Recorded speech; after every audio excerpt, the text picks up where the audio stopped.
Hello, Mark the Irish Football Fan TV. I'm here at the Sport Ireland campus and I'm joined by Shamrock Rovers midfielder Dylan Watts. Dylan, we're here at the launch for FIFA 2022. It's out on October 1st. Are you a big FIFA player?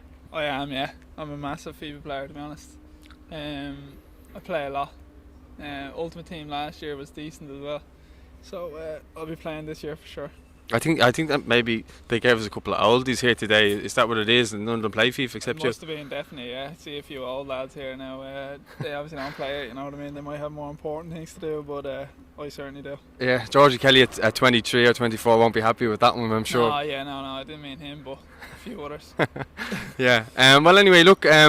I don't know your rating. I believe you know your rating. So, are you happy with your rating? And what is it? I'm 62 actually this year, so I'm up 2 from last year, which is actually decent, but I mean, I won't be signing myself for any of my teams, like, that's for sure, but I think up 2 I'm happy enough with, but look, There's room for I won't improvement. be doing much with that card. Well, you think there's room for improvement? There's definitely room for Improvement. Okay. Well, look. I'm sure if you finish the season strongly, and we'll speak about that, maybe your rating will go up. I mean, you're the king of assists for Shamrock Rovers, it seems, but this season it's been a bit of a mad season. I know you've lost players at the start of the season. You just brought in quality players as well, but you know, there just seems to be, I don't know whether it was injuries and stuff like that. There was that little period, that little lull just before Europe. You seem to have got yourselves back to a good place again. Maybe that was players coming back in. You can tell me if it is or not. But it seems to be a good atmosphere around the camp now and stuff. Yeah, no, there is definitely now at the minute. Anyway, I think we had that week, you know, where we went out of 2 competitions in the 1 week. Obviously, on the Thursday, went out of Europe, which was disappointing because we thought we had a real chance there as well. But then, obviously, to play again on the Sunday and go out of the cup, you know, it was a difficult week for us as a group of players, you know, because there were 2 competitions we wanted to do well in, but. I think as a group we managed to regroup well. You know, we've got a good mix of young and old in the group, and I think, you know, after that week, you know, there was nothing really we could do. We couldn't dwell on it like we were out about competitions, so it was just full focus then on the league. You know, I think we had a few blips along the way, even in the league, but I think we've managed to steady the ship now the last couple of weeks, and we're in a good, decent bit of form at the moment.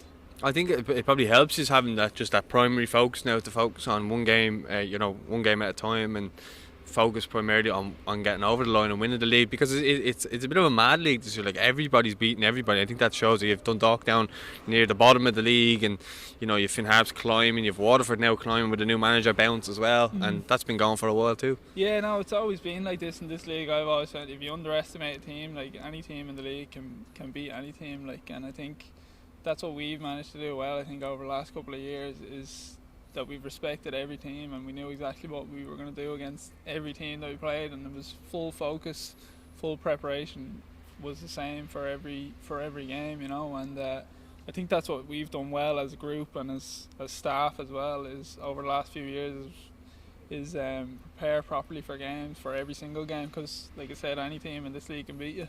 Yeah, well, let's talk about you for a second. Stephen Baddy highlighted at the start of the season, and he said you were going to be a really key player for a lot of games I've seen this season. You've assisted goals in big games, and you know, made the difference and the turning point in games and stuff like that. You know, I mentioned at the start, you've lost players like Aaron McAniff, you lost players like Jack Byrne and stuff like that. You brought in players like Chris McCann and Richie Towell and stuff like that. So it's been, I suppose, in some ways, despite losing players, I'm sure you got a little bit of info off the likes of Jack, and you're picking up a bit off Richie and stuff like that, and it's obviously making you a better player then. Yeah, 100%. Like you said, like you said there, I think we did lose. Obviously, losing Jack and Aaron was massive, and I think there was a lot of questions about whether we'd be able to replace them, you know. And I think we've recruited very well this year as well.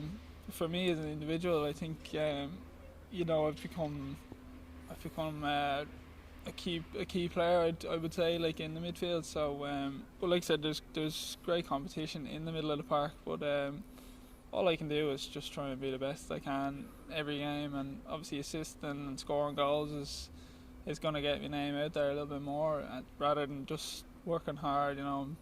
But if you can affect a game with assists or goals, it's obviously a major plus.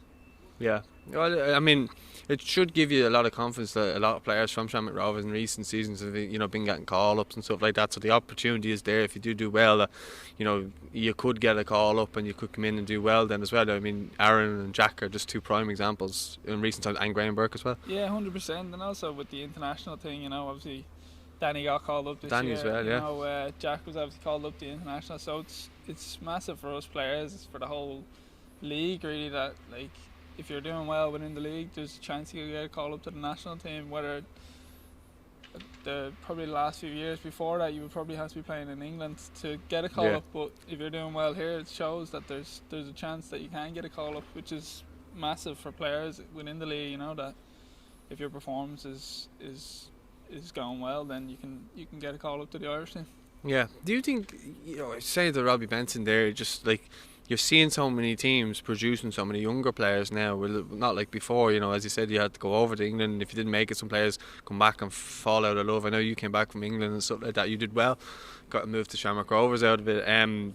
But looking at players now, like you've Idemo in the squad there. There's other players within the Shamrock Rovers squad, and Max Murphy, I'm sure as well. And there's other players I probably can't think off the top of my head. But you're seeing so many players coming through the League of Ireland now. I spoke with Robbie about Dara Burns and Ben McCormack, and with Georgie, with Bowes, the young players they're bringing through too. But do you really think there's I suppose a big improvement in terms of the youth coming through in the league and stuff, and the standard as well? Massively, yeah. I mean, in terms of, I can only speak for Shamrock Rovers, and I think, the setup they have for the young players to... Yeah, I've seen it up in Road, sounds brilliant. Do you know what I mean? It's brilliant, it's given the young players the best opportunity to succeed. The facilities are fantastic, they're getting proper coaching. It can only really help them to succeed. It's probably the closest thing you'll see to England, in terms of setup and in terms of facilities to the pitch, the 9-a-side pitch and stuff like that. I would have never played on anything like that when I was younger. So it's definitely given them the best chance to succeed. And I think it's been obviously noted, the amount of players that have come through the League of Ireland and played in the international team and have gone away late. I think if you can be playing probably in the first team in the League of Ireland at a young age, giving you far more of a chance to go to England, because you're playing at a higher level, obviously. Yeah, I think you're seeing that. There's a lot of players who've gone over recently in League One clubs and stuff like that, who are starting to get a chance and stuff. But just to finish on FIFA here, who is the best player at the club at FIFA, do you reckon? Who's the best player? I'm going to have to say myself. I've only played against a few. I've played against Greener, beat him. I know Jack and Aaron were big on it, weren't they? They were decent as well, yeah. To be fair, on away trips and stuff like that, we didn't really get much of a chance to play it, because pods we and didn't that, really, exactly, yeah. But right now I'd have to say myself. Okay, well, I'd be interested to see when this goes out what the lads have to say about that. Yeah. Well, listen, thanks very much for your time, and best of luck for the rest of the season. Thanks, Paul. Alright, top man.